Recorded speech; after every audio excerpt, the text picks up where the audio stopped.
Welcome, ladies and gentlemen. There we go. We're live. 26 seconds in. I've been live for this long? Oh, man. I got to get a new director. Shout out to you, Sandy. Are we ready to get this Past the Mic podcast going? Big shout out to my man, DJ LS in the building. What's up, buddy? How are you doing, sir? Are you ready to get this thing going? It started weird, but I want to see where this ends. This is going to be really interesting. Let's get it. This is going to be really interesting. Sandy, why don't we hit him with that intro? Here we go. Ladies and gentlemen, Pass the Mic.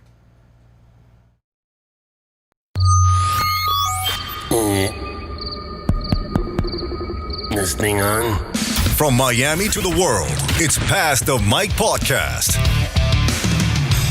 With special guests each and every Thursday at 2 p.m. Eastern Standard Time. And now, your host for Past the Mic, Eddie G.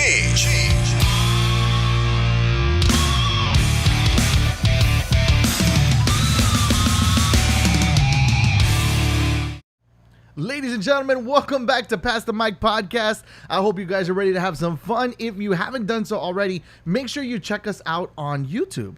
It is the best way to find it is Past the Mic podcast. You're going to type that in on there, or you could follow the link that we have on PTMP live.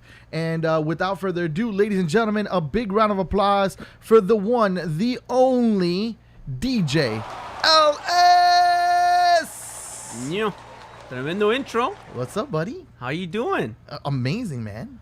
Amazing. It was pouring outside, and you didn't open the door for me. I did open the door. Don't you lie. I even Lysol'd you before you came in. You scared me.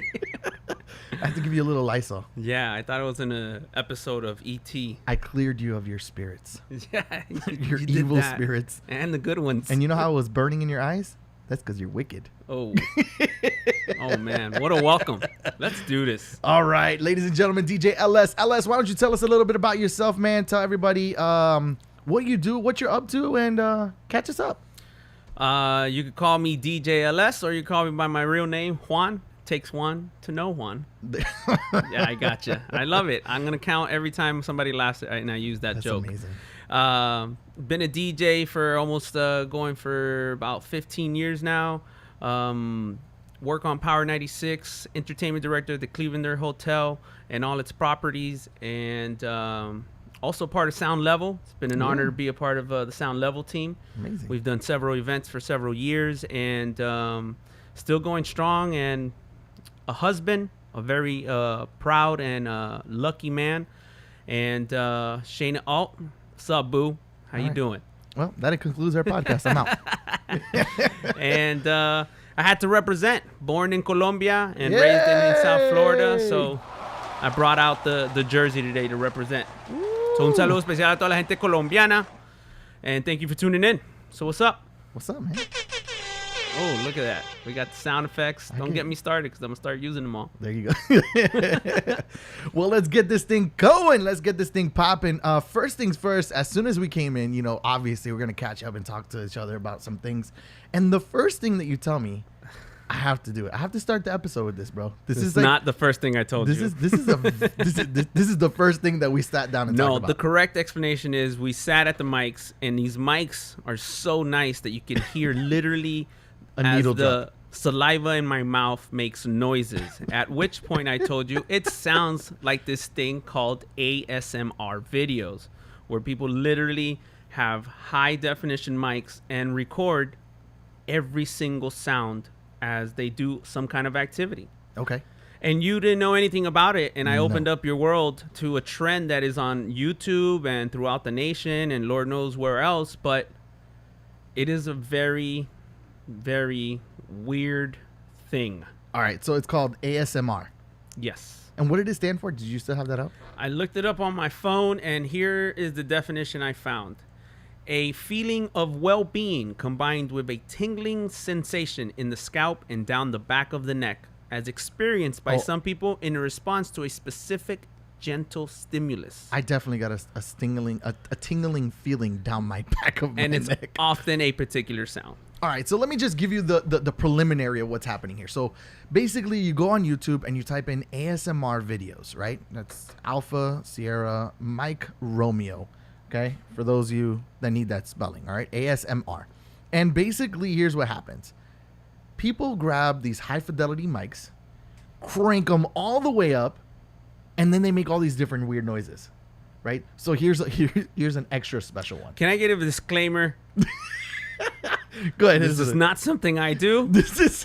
I saw one video one time, and it came up, and Eddie has been thrown back by this. This is amazing. I never even knew this existed. So I'm sorry to all those. 955,000 views on this one video alone. And there's like a whole series of this thing going on.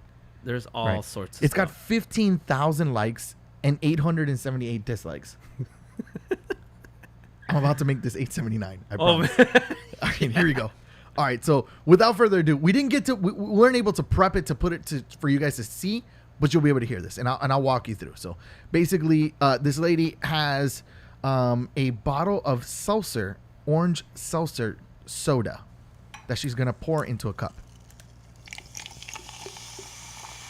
It's painful. But that one, it sounds a little satisfying. Is this a Sprite commercial? So she's pouring the cup, and it's got visual effects. It's beautiful. And now she's drinking it.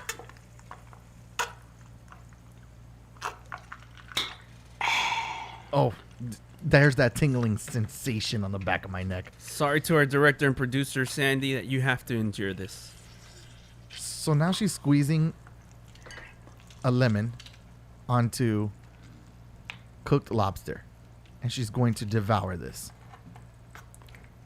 All right, so these are the sounds that she makes. Here we go.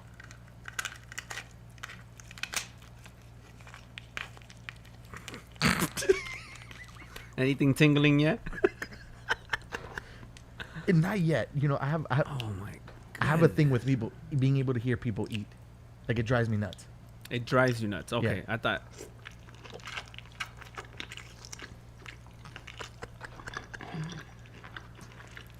All right, this is going to be by far the least tuned in podcast episode you're gonna ever have. Or the most. I mean, 955,000 views. That's enough. That's enough. I can't deal with that. Whoever no more. was streaming us live I just can't gave deal. up. I can't deal with that no more. That is crazy. It's ridiculous. What are you trying to press? This one's Anger? broken. No, it's working. You just pressed it like 50 million times. I'm just gonna stop that because that just sounded really bad really quickly. Oh man. Ladies and gentlemen, that is ASMR. That is ridiculous, bro. Yeah. No. So it's like supposed to be this audio thing that helps you fall asleep. I would literally have nightmares.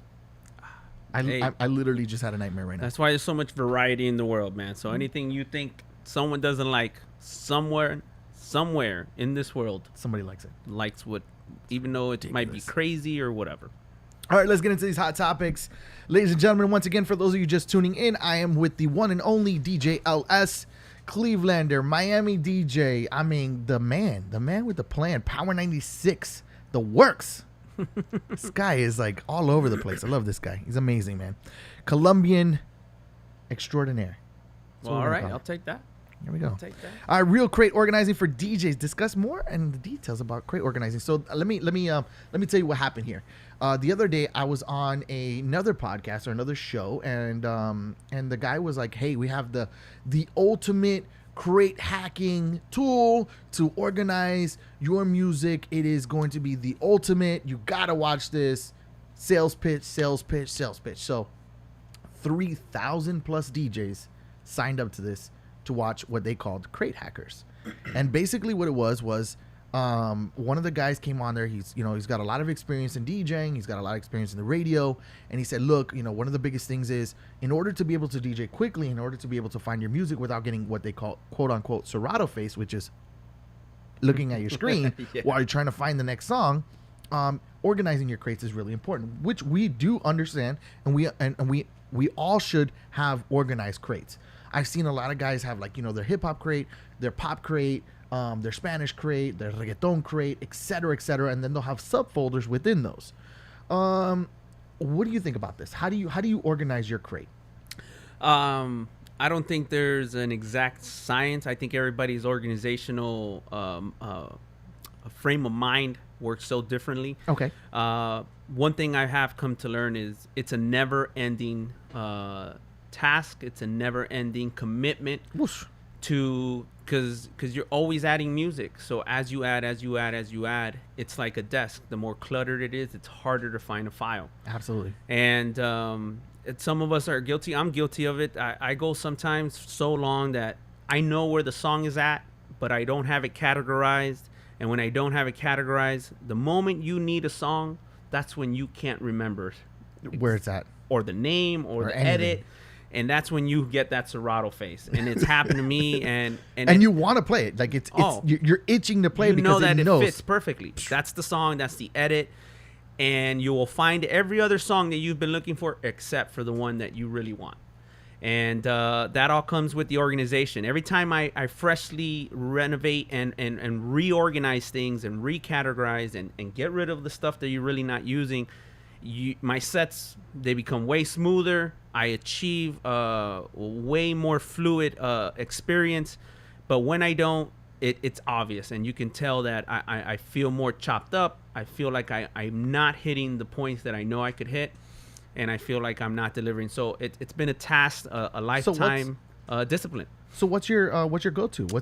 How do you have your crates organized? So I've gone through very different phases. I've always tried different things, but what I do is I download into a folder because I use an external hard drive. Okay. And that folder is categorized by that month. And then I put the month and the year, and then I have all these other folders that are categorized in genres. Then there's categorized in genres and certain energy levels. So there's their party for the 90s, party for the 80s. Then there's easy listening. Then there's the country folders. Then there's the rock folders with the classics, with the traditional, with the and each reggae, one has an energy level too. Yeah, so I've tried to, and sometimes I've realized that if you break it up too much, you spend a lot of time doing that, and then in the end, it doesn't allow you to quickly get to it. So I think it's been a process of evolution for me, and I got to do it again, and I got to reorganize things because I feel every time you do, you know where it's at. And also it helps you find edits that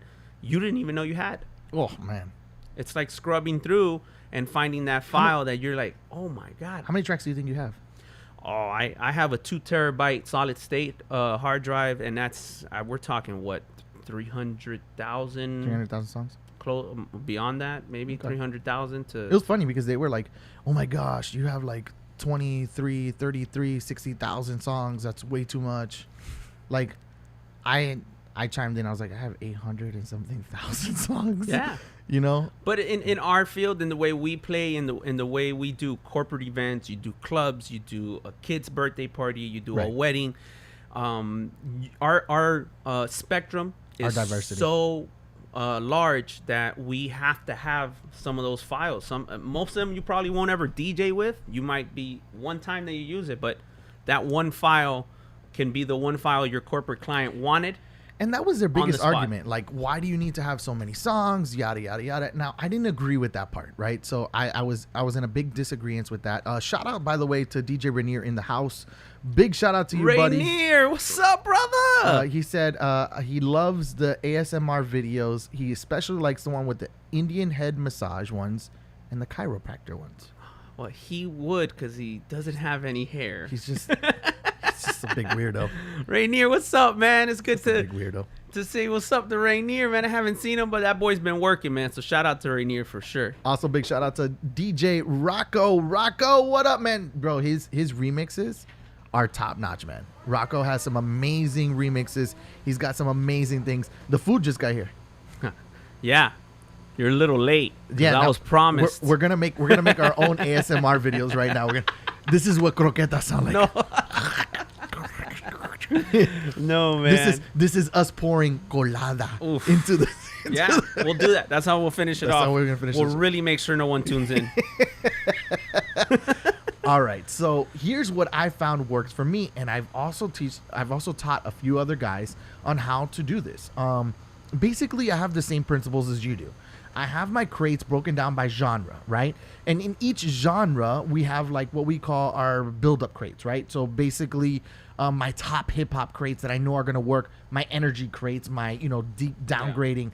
And then you have like subcategories of those. So like hip-hop R&B, hip-hop pop, hip-hop rock, hip-hop everything. I mean, you know what I mean? And then you have your reggaeton. You have your cubaton. So you have your reggaeton from DR. You have your reggaeton from Puerto Rico.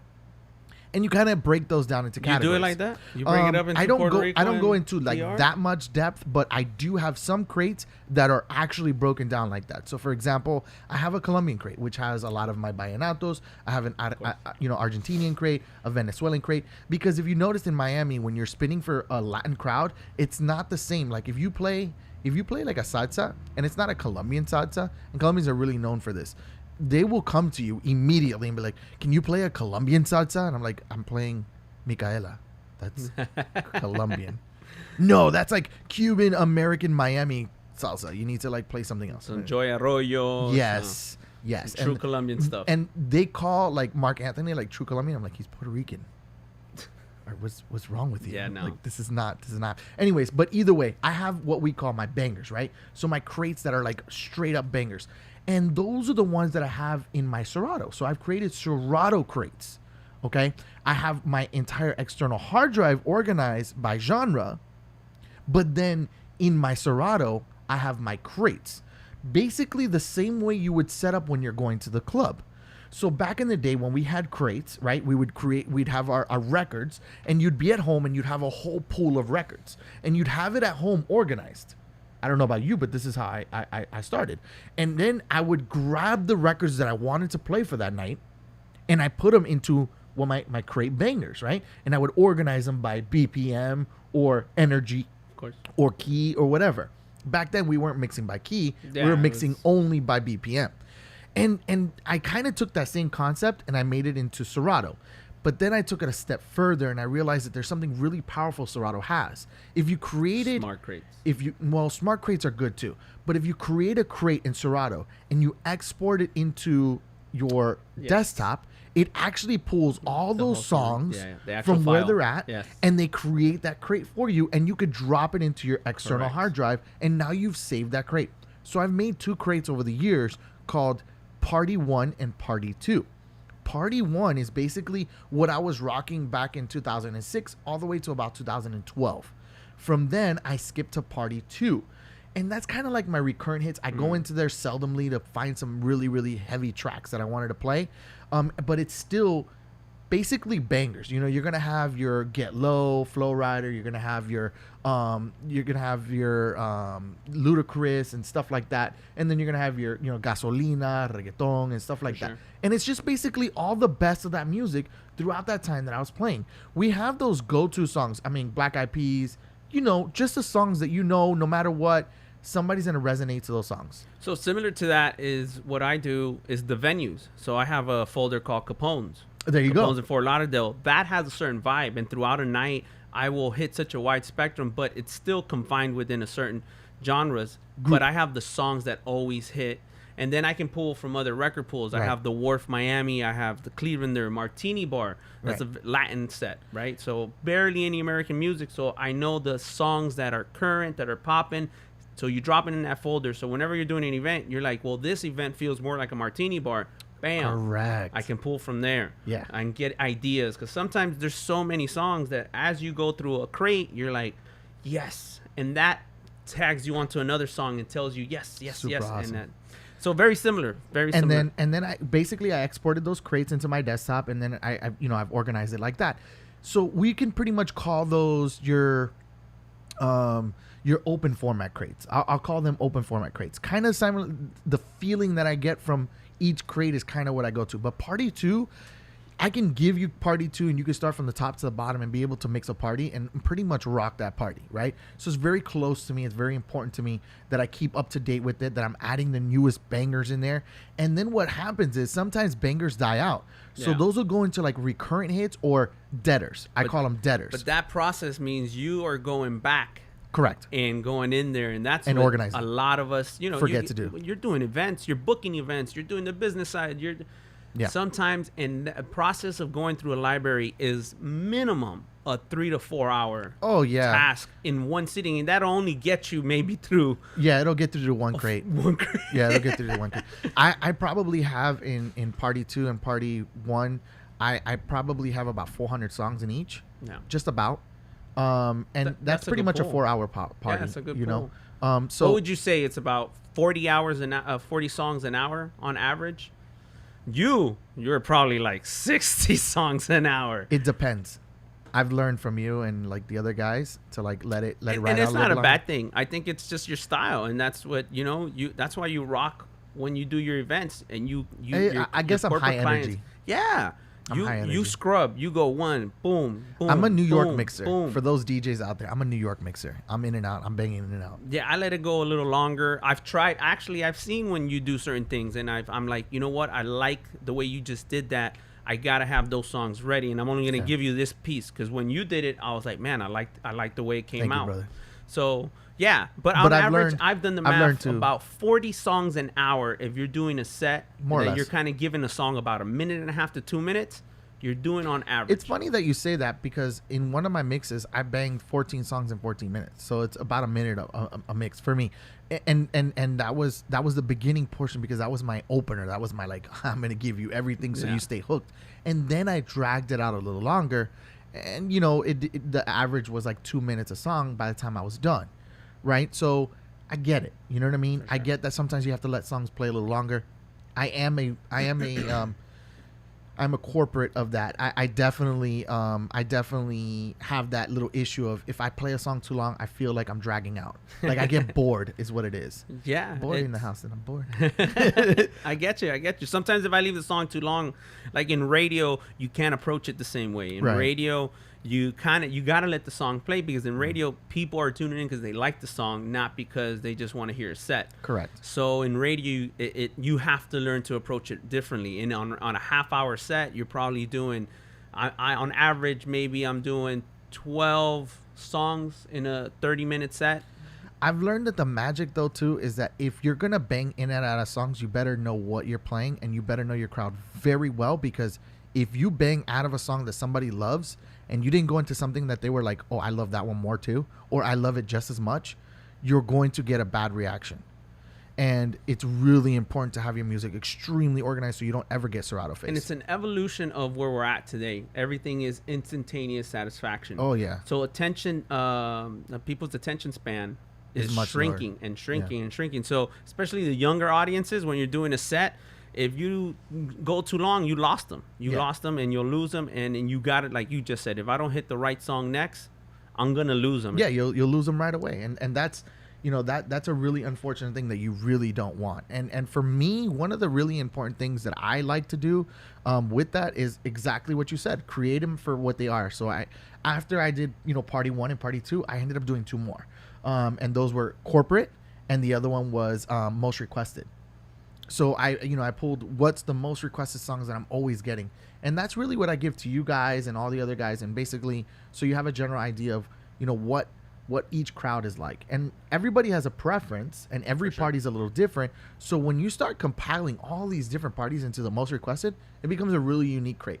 No, for sure. It's a lot of fun. As a DJ, you still have to pick what's right and at the right time and all that good stuff. And I think to sum it all up, it's just a never-ending task and something if you're a dedicated professional DJ, if this is what you do for a living, those are the maintenance things that make so much difference. Absolutely. That if you're someone who's listening right now, who's learning, who's starting to wonder how, Right.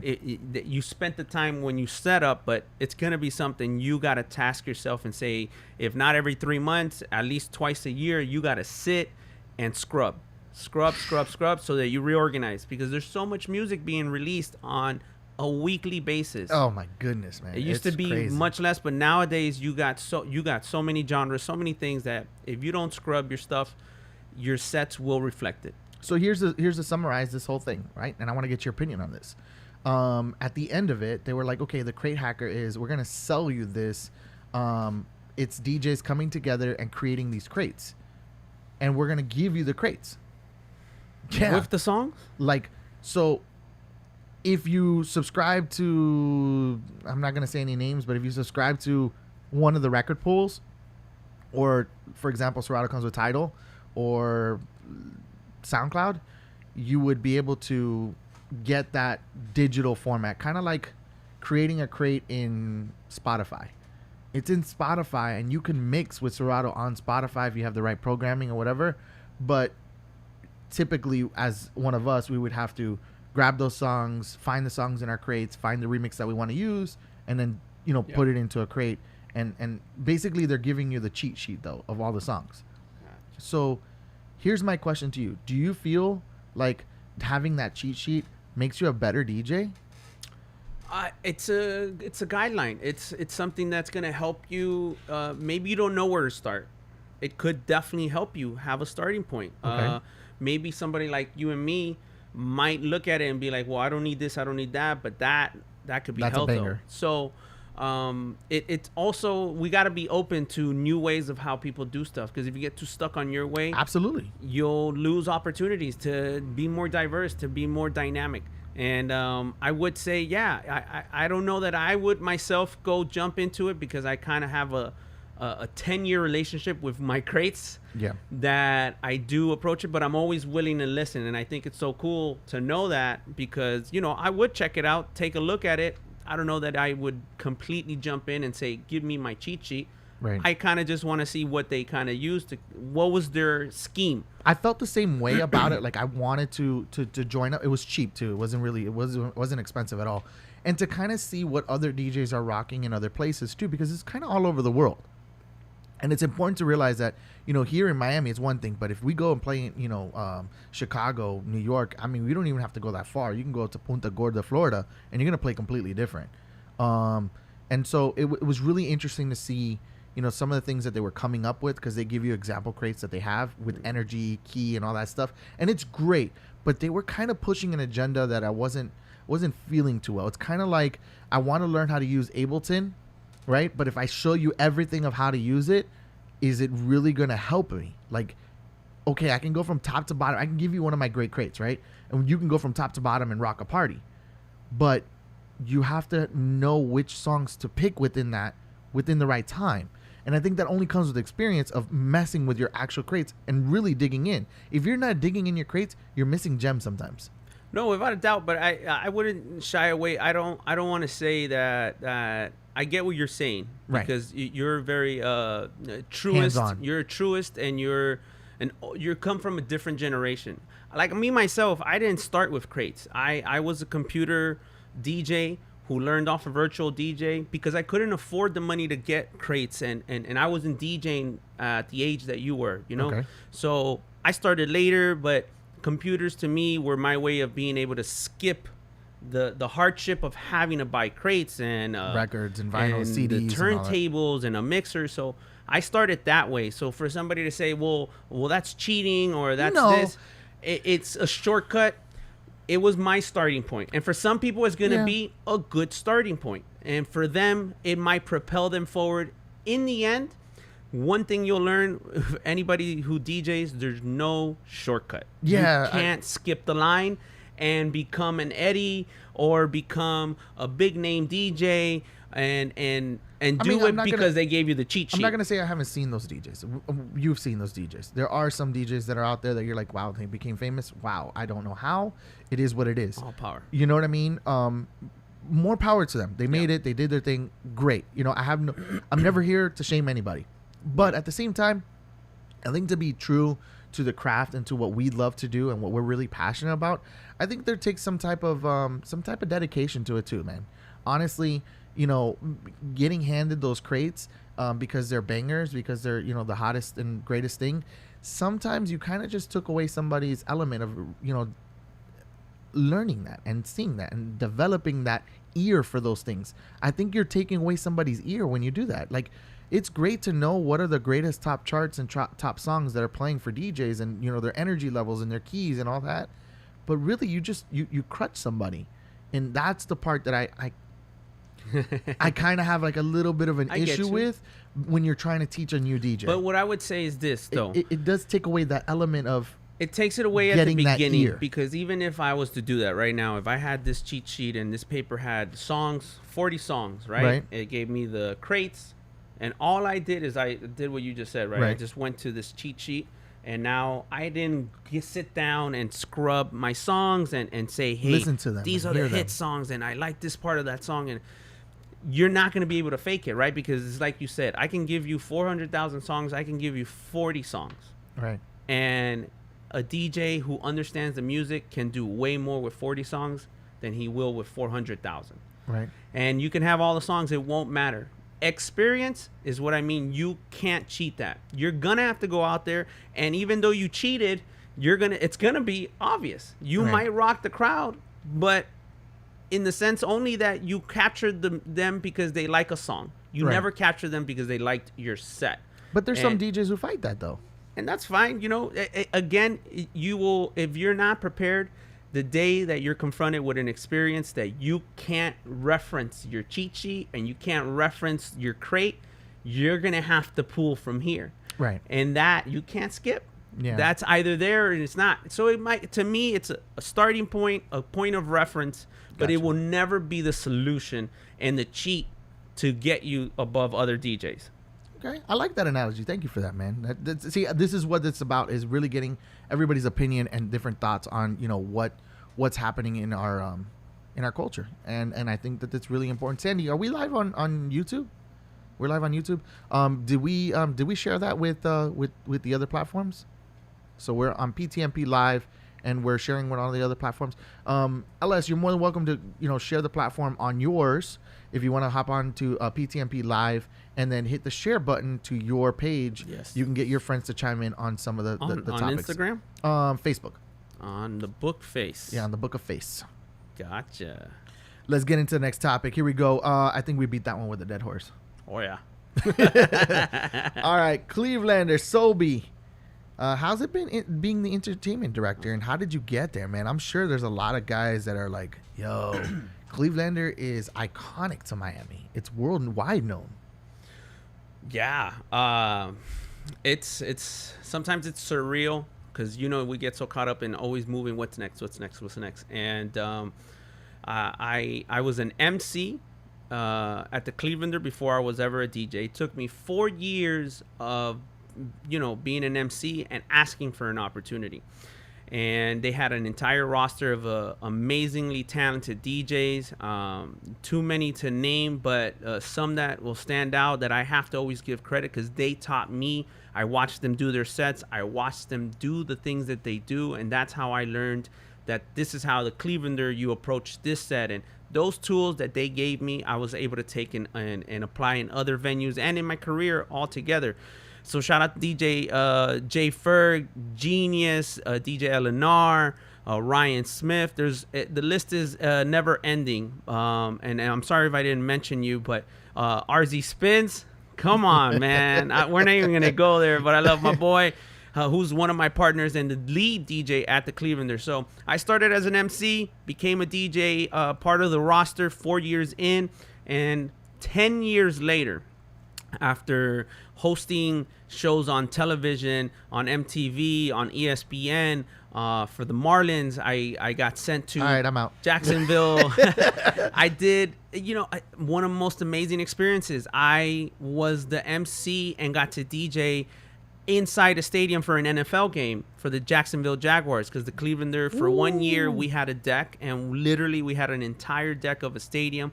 And on the biggest board that they had at that point, my face was right there, and I got to be part of an entire production of an NFL game. What an amazing experience. So I've gotten to do all those things, and that experience allowed me to understand the brand that is the Clevelander. Would you say that was the most positive and exciting experience you've ever had in the years? You know what? I won't say it's the most. It's one of. I've had so many amazing experiences. For the Major League Baseball, when they did the All-Star game here at Marlins Park. Yeah. I was featured on all the video edits they did to feature all the All-Star players that they wanted to. I was a DJ in the background. Dope. I've done concerts. I've done. What would you say stands out to you the most right now? Come on, hit me. Come on.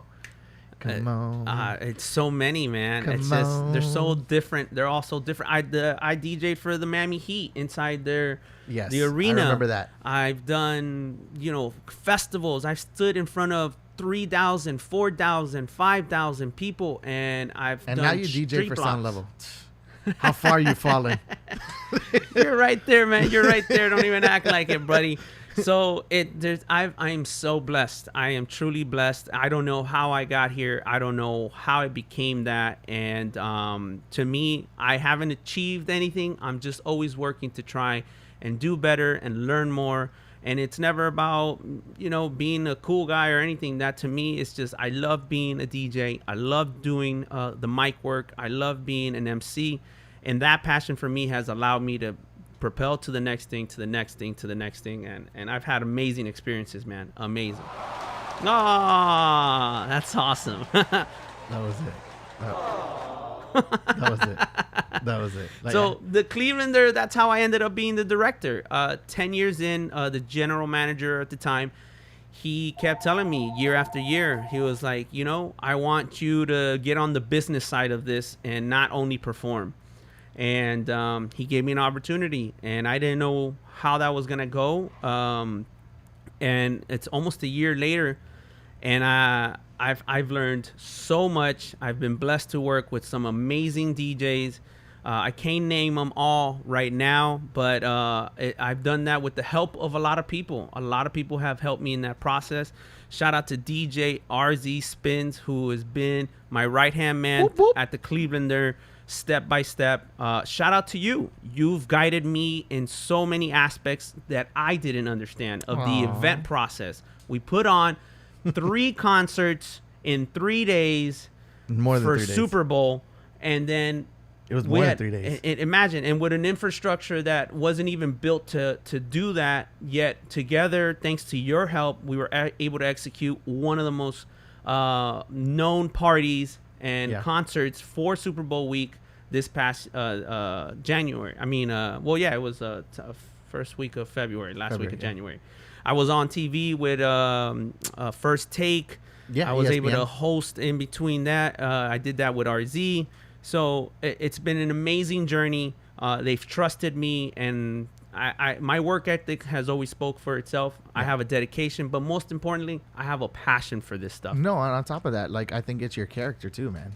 I really do. I think a big thing that resonates with people is how humble and amazingly open you are with everybody. I think that's a big portion of it, and that's why, when you wrote honored to come on, my boy's show and this and that, and I was like, no, the honor is ours. You know what I mean? Like, seriously, you have no idea. Like, it's a lot of it means a lot to us that when we can make a really good friend in the industry who has been so successful, who's had such a good experience with all different types of people, and anybody you go to and you're like, yo, LS, yo, that's my boy, bro, LS, and you have like all these different stories that come together. You remember the time, I've been blessed, and I think you are also evidence to that if we don't support each other, there's enough for all of us to eat. Absolutely. There's more than enough for all of us to Absolutely. eat, and have been blessed to have people guide me, teach me. Shout out Josh Laria if he ever tunes in and hears this. Mike Larry. That was one of my original coaches, and he gave me opportunities no one else was going to give me. Super And he dope, gave me those opportunities, and that allowed me to move forward. Milton Miranda, the Colombian Festival, I've been a part of several years of watching that whole festival be put together, and all those experiences, but it's always been people that have allowed me to move forward. So Gotcha. I wouldn't have gotten here without their help, and I hope that I can do the same. That's the only way that I can pay it forward, is to help somebody and to be open and to never judge. I think there's too much competition in this business, and competition in the sense that people are judging you, are always looking, well, he's not a good DJ. Competition's good, but being able to like respect another DJ who's either coming up or who has made it or whatever, I think that's the thing. It's too, if you get too caught up looking sideways, you'll never look forward. And Bingo. competition in DJing is a beautiful thing only if you use it for the artistic sense. Absolutely. Right? Because you have done things that I'm like, man, I never thought of that. That's cool. I could do that. It's gonna be another tool in my toolbox. And I won't forget the day he came to me and was like, yo, I love that little tick thing that you do. And I was like, what is it? He's like, how do you do that so fast? I'm like, literally, I just go tick. yeah. It's just seeing you in the way you did it and looking at your hand. And of course, I went home and kind of tried it. I don't have it down like you because we develop our own habits and our own little muscle memory. Everybody here calls it the scorpion hand. It's my little scorpion hand. Yes. My little scorpion hand. I love it. Now you shouldn't have told me that. You shouldn't have told me that. That's how we're gonna make it. Now. It's gonna be called the scorpion hand. Yes. If you do it, it's called the scorpion hand. Oh man. Get over let me here. Catch you. And if I have a mic next to me, I'm gonna let everybody know the scorpion has arrived. I love it. I can't wait to see it. So yeah, man. This is so dope, man. This is awesome. This is what I love about the podcast, to be honest with you. Like you could be so open about everything, and there's no middle ground. There's nobody telling you, oh, you can't talk about that or you can't say this. Yeah, don't tell Eddie though. All right, here we go. Spammers are calling and texting numbers saying their social security numbers are being suspended. Don't fall for this scam. You got any of those? Oh yeah, I almost fell once. Really? Oh man. So you learn from experience. So what happened is they called me and they're like, we are calling you from the sheriff's department. No, from such and such social security. And I had owed some taxes because when I do my taxes, it's a business and you write off a lot of stuff. And I'd rather owe you and pay you back on my terms than to have the too much money sent in taxes to the government. Right. And so you thought that they were calling you to collect? Yeah. So they had somehow found out that I had an account and they knew the number, and they called me and they were like, if you don't give us a form of payment, we're gonna have to submit the subpoena or something, the court order, and they're gonna send the sheriff's office to your house. And unfortunately, if this isn't handled within the moment, then we're gonna have to execute this warrant. Wow. So I was like, what? I'm home by myself. I'm starting to freak out because I'm like, well, yeah, I know that I owe that money, but I'm on a payment plan. But now they're telling me I got to pay it. And if I don't, I'm going to jail or I'm going to have a warrant. I can't deal with this right now. Right. And they tried to take me through the process. But the whole time I went, there's something wrong about this. There's something that's not right. And I went online while they were on the phone trying to get me. And lo and behold, I'm not the only one they've tried. Yeah, I mean it's been nasty. And I was able to at right before I was starting to get ready to figure out how to send them at least partial payment. What? I realized that it was the scam. So at that point, I played back with them, and I was trying to get them to give me more information. Who's the officer, or who are you sending, and what department, So and you where's tried to the be warrant? Yeah. At which point they got annoyed. They're like, "Well, that's it. We're executing the warrant," and hung up. And lo and behold, I learned after that, IRS will never call you. They will never send you communication like that ever. Yeah. And they send it by mail. Just FYI to everybody. Yeah. So if anyone ever has any phone calls like that, and they're slick, they try so many different approaches. There's been other phone calls that I've had that I now know that I play with them. Okay, let me get my card. Yeah, give me a second. No, of course. Yeah, hold on. And then I'll make up some weird card number, and they'll know, okay, we're coming for you.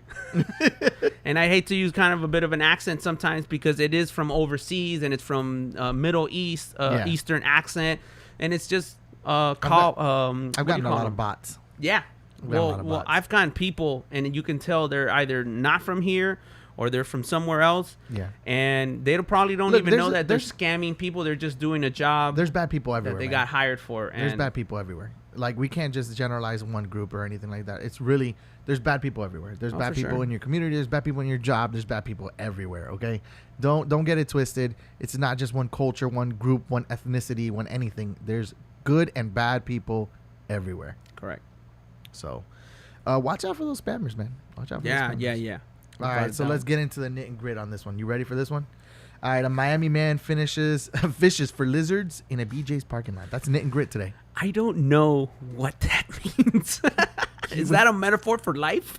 He was bored in the house and bored. Oh my God. Yeah, you got to be real bored. And don't fish for lizards. Leave them alone, man. Can you imagine, bro? Like, oh, I got a big one. No, and it's like Godzilla. I don't know why you would ever leave the lizards alone. How many people protested against that guy? How much do you They think? should. Look, man, I'll say it now. It's like fishing for a dog, man. I'm one of the people who have come to understand all sentient beings deserve an opportunity. I've even come to a point where even if I see an ant or a colony or a roach, if I don't really need to kill it, then let it be. Oh, I know people are going to chime in on that one. Let it be, because Sandy definitely can't deal with roaches, man. And I don't blame him. I'm never going to judge anybody for doing that.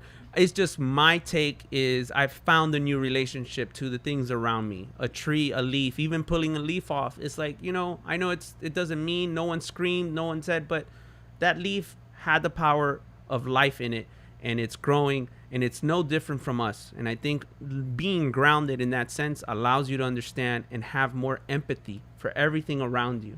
Okay. Even if it's an animal that can't speak for itself, a roach may not have feelings in the sense that it can't scream, but it has a nervous system. Do you find it like, this is weird for me. You ready? Like, do you find it more passionate, like when you hear somebody like hit a dog or something like that can't really help itself, or a kid? I can't. Versus like a grown man or something? I don't think we got to sit there. But you see, everything has to always be broken up. If it's a kid, then that falls in a category that should be approached with a different level of sensitivity. And if it's a dog, that's a different category. No, it's a sentient being. It feels. It makes a noise. It bleeds. It breathes. It breathes air. And for you to think that because you have the power, okay, that you get to say, I pick and choose who gets hurt and who doesn't, that's ignorant. That's ignorant to me, because everybody should be respected. Every sentient being should be respected. We deserve that much respect for the world that is created. Things, you want to break things all day. What about bad people? Do you feel the same way about bad people? But what is your definition of bad? You see, bad can be defined. I can't define anybody's life experience. Someone hurting somebody else. No, there should be respect for humanity, right? There should be respect for the human being, no matter what shape, color, size, whatever. Someone went into your house right now and hurt your wife. Now, that's different. You're endangering me, right? So I got to protect myself and my family's well-being. Okay. That's different. That's preservation. That's an animal instinct. Here's the thing. Like, you're not there right now, right? Somebody hurt her. And then later on, you find out who that person is.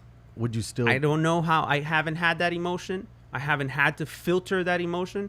I haven't had to process and digest that emotion. So I can't tell you that I know my hypothetical fantasy would be this. Because we all, I think, feel that we can say, oh, I'm going to kill you. I would have rage, right? And I would have rage. And in that rage is when you should not act. Okay. Because rage blinds you. And it's just like in a marriage, right? You get in an argument with your wife and you're enraged because you feel you have a valid point.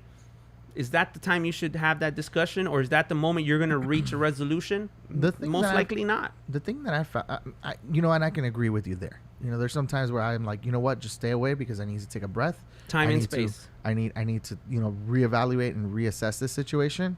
I've done it at work a million times. One of the things that I do understand, though, in this world, and unfortunately, there are just people hell-bent on making bad things and bad choices, man. You ever seen somebody who murdered and killed somebody and killed kids and whatever, and then smile in the courtroom?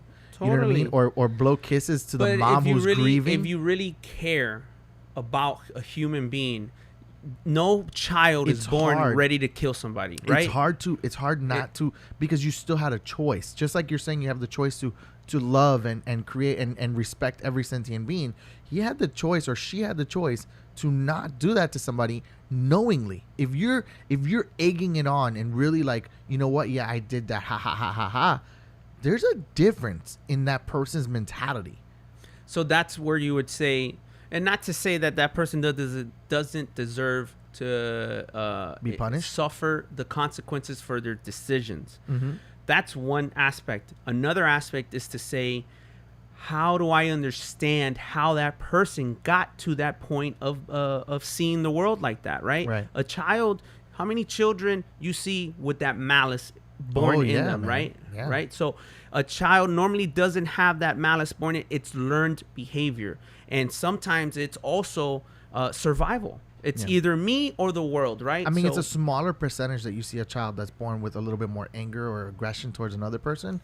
But there are those, there are those exceptions, and you do see it, and you try to, help them and develop them and grow them. And there are certain situations that are really bad, and then they develop into those Correct. malice children. So there's both. I've seen both ends of that spectrum. So if you're it's not hard for if me you're to not like. afforded the same opportunities that you and me may have been afforded, Right. how am I to ever stand in judgment of somebody Of when course. I don't know where their starting point was? I understand, right? but there's always a choice. We do I'll understand. give that. you someone, I saw obviously COVID. We had plenty of time at home to Netflix and chill.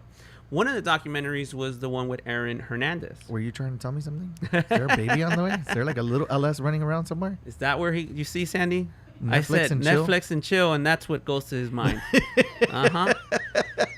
Oh man, I'm gonna call the wifey up, and you need to talk, man. We're gonna let you. I'm gonna host for a while you go spend some quality family time, man. No, Aaron Hernandez. You see that documentary, and if you only judge him based on what you saw on the news and that he killed and he wasn't remorseful, for a long period of time, I don't think he ever really became remorseful, or you got that sense out of him. But you also realize that concussions, football, and his loss of his father, all those things truly Led up. deviated his path, right? Because he Right. had a normal path up to a certain point, and then it deviated, and then it deviated further. Right. So many variables. There's a whole lot of gray. This life is not black and white. Oh no, of course, man, of course, and I agree with you 100%. There are just certain limitations that I guess I haven't learned to be as peaceful as you yet. And I understand that why you were in the military. Yeah, that's a part of it. So right. So That's a small part of it, I would say. that may be, and whatever life experiences Yeah. you've had have allowed you to create this picture of the world. We Yeah. see this room very differently, right? Yeah. Your eyes, they see this room very differently. Sandy sees this room very differently, and I see it very differently. Why? Because it's all painted from our experiences.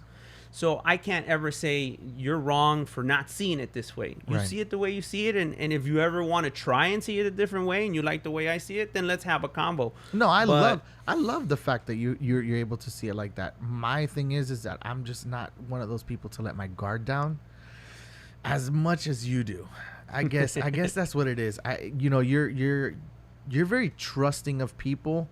I trust people to a certain degree, and I think it's exactly what you said, experience. You know what I mean? And I've always taught people around me, like, it's not what happens to you, it's how you react to it that makes you that person.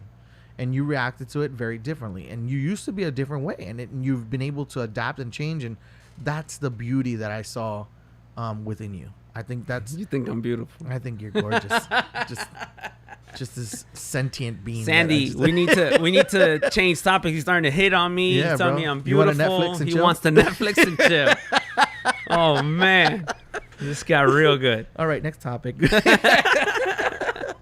All right, businesses are closing. Most stores are due to bankruptcy. Gyms, entertainment, restaurants, and more. 24-hour fitness, Chuck E. Cheese, Brio, JCPenney, True Religion, and the list goes on and on and on, bro. All this COVID-19, the riots, the stopping of a lot of things. How do you feel about this, bro? I'd like to change one word that you just used, because it's you used riots, and I think we need to change the way we portray these moments. The protests didn't stop us from working. The riots did. Correct. And Okay, so that's but why I if we're said riots. Let me rephrase. There you go. Let me put a backstory to that. give it a little more context. Okay, I am all for the protest. As you know, my show is based upon real life problems, giving real life solutions. One of the big things that I'm fighting for in this show, and we're trying to get, if anybody knows out there, please put us in contact. I'm trying to get Luke on the show, right? Because a lot of my friends who are black told me, hey, listen, you're white. You have a lot of people that are on your show that are white. I'm not typically considered completely white, right? But in the eyes of somebody who's going to have a harder time understanding or respecting what I have to say, somebody who's a little bit less open-minded, the thing is I have to have somebody who resonates with them, right? And so we have to have all different lives and walks of people to come in and kind of open their eyes. And really what I'm trying to do is get Luke in here, who was trying to be the mayor of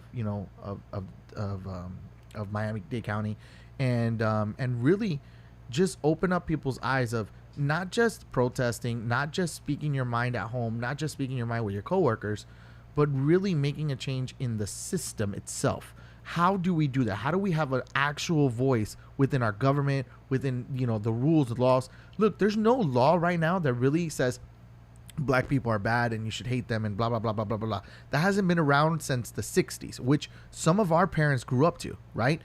But it doesn't mean that people still don't hate and people don't, look at an ethnicity or group, which we're going to get into in a second, and say, hey, I don't like you because of your color, or I don't like you because of this. And we're in a very sensitive world. I'm trying to figure out how to explain to my daughter how to express defining somebody, right? So my friend was like, hey, just tell him it's that boy with the yellow shirt. Well, she can't say boy, right? Because I'm going to offend somebody, because we're no longer seeing, genders, right? And that's a big thing too. That was the big thing right before this happened. Right. So my daughter can't say, oh, that man right over there, or that or that person over there. Right. Because she can't say person. There may be a group of people, or that person with the yellow shirt. OK, now we got the yellow shirt, but she can't say man, or she can't say that black guy. Right. She can't say that black guy, even though he may be black. It doesn't mean that she's racist. It means she's just describing what she sees as a person. If you say a brown person, right? My daughter will say, right now she's 4 years old, just, to give everybody who doesn't know who my daughter is, she's 4 years old. And this was 3 when this started happening. Hey, the black boy is over there and he wants to play. I was like, baby, you could say the little boy with the yellow shirt or whatever. And then I thought about it. I said, okay, she can't even say boy anymore. She can't say girl anymore because it offends somebody. And okay, so what, is it okay? It's okay to say this one, but it's not okay to say this one. It really, where's the line end, right? It's okay. In my mind, it's okay to say the little black boy who's over there, who's my friend, who wants to play. Sure, baby, go ahead and play with him. Go find his name. You know what I mean? Find out his name, and then you can call him by his name. Right? But I never saw anything wrong, especially with such an innocent child, that now I have to, kind of educate her on this thing and kind of like explain to her why she can't say the black boy, and it's a very hard conversation with such a young child when they're very innocent. They don't mean anything wrong way. Adults made that wrong. People made that wrong. Right? And it's a very hard conversation for me to have with my daughter when she's so young. So I think there's 2 things happening there. You're talking about semantics. Semantics meaning the definition of that word and how it's describing an individual.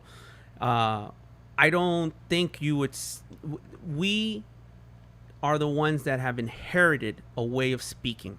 A lot of this is learned behavior, and you are not even aware that you're doing certain things. For example, to say that you throw like a girl, that's been a normal thing. Right. And it's normal because that's been normal throughout your life, your childhood. But that is degrading to women, to say that a woman can't throw a certain way. And now your little child heard that that's normal. Right. When you say, hey, that black boy, your child is, I don't have children and I can't speak to being a parent and understand that. But what I do see is I have nephews and I have nieces, and I wouldn't want them to use color as a defining characteristic of identity. That boy is a boy. That is science. That is not insensitive. If you're offended because I've identified the gender, then that's something else, and I think it's far deeper. And I don't think that is the majority of the problem. I think we need to learn. You have to understand that there's children now that are requesting. And we're talking about children. We're not talking about adults. We're talking about a 7 and 9 year old, and we could pull up articles on this all day. defining themselves as a girl when they were genetically born as a boy. And that's a process that if they feel they want to be identified like that, yeah, they deserve that respect. It's no one else's job to help you define that. And if a child feels that, they should have discussions and come to a point that they feel fulfilled. Okay. And the thing is that we need to stop trying to create semantics as a reason for why somebody is getting offended. A child is a pure soul. They see people. They don't see that is black. They only see that is a boy, and that kid is either good or bad. Right. So when you create definitions for them to identify, you're creating that learned behavior.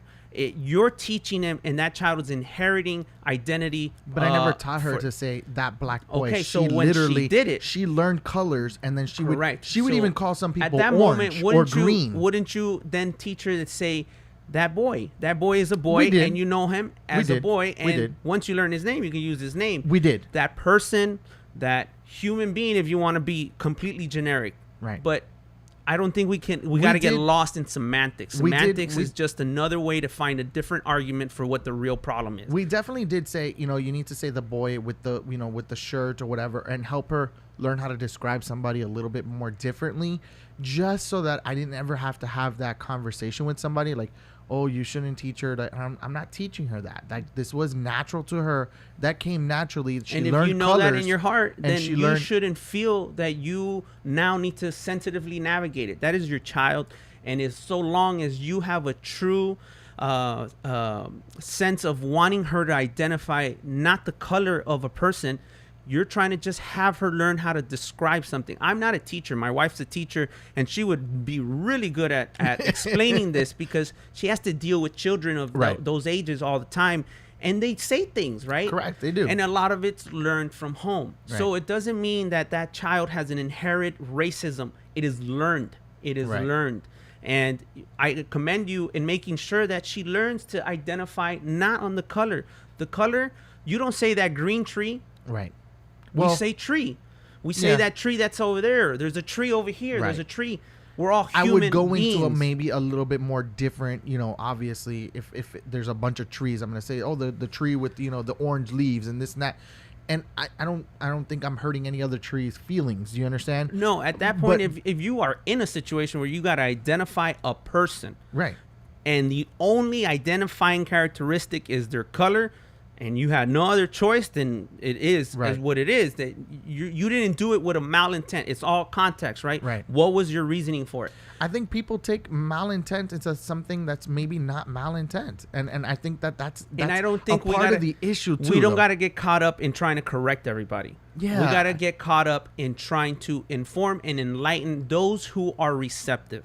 Right. I think too much is caught up in, And I then got to being so show you defensive. that I'm not racist. No, live your life. And if you don't have those emotions and you don't see the world like that, that will come across. I don't see the world like that, and I don't think my daughter sees the world like that at all, because her favorite